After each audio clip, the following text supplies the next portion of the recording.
Hi again. Welcome to week three's first discussion question on workplace deviance. This is a really interesting one for me, and I guess certainly there's certain deviant, unethical behaviors that a business should try to control. And how do you effectively screen for that at the interview process is really interesting. And I could talk about this one for just forever because I think it's such a fascinating area. First off, I often worry about companies who spend so much time and effort trying to control all aspects of what they perceive to be deviant behavior. Not all deviant behavior is bad.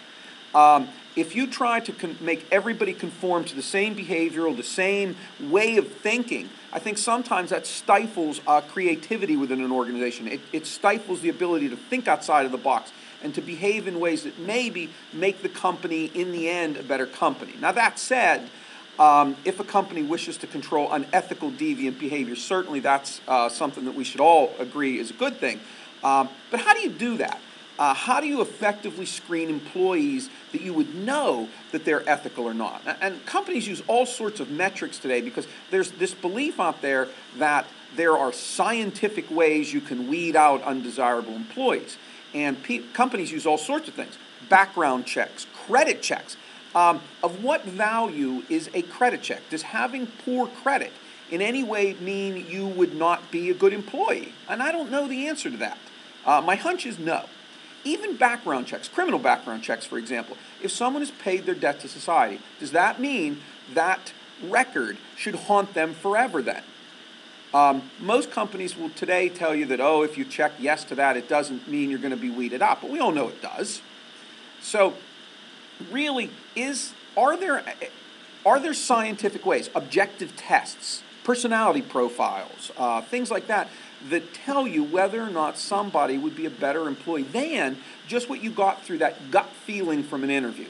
And I think that really is at the root of this question this week in trying to discover if indeed there are scientific tools, objective tools, that could probably lead to better hires than the traditional way of sitting in an interview and me deciding over the course of a half-hour, 40-minute interview whether or not I think you'd be a good fit for the company.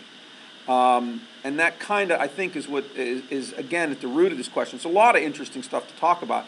So you can tell me whether or not you think what particular questions, how could you, figure out a way whether or not somebody is a good candidate through the interviewing process. And maybe even want to bring up things like behaviorally based interviewing, which is kind of a management interview technique that is all the rage today. And maybe that's an issue you want to talk about as well. But a fascinating question this week on whether or not you can select, train, even training employees. Once you get beyond the selection process, the training process, how do you figure out whether or not you can train someone to behave? I mean, can you modify behavior? I guess really is at the root of this question. So those are some of the things we're going to talk about this week. And hopefully, again, this should be a really, interesting discussion. Looking forward to it.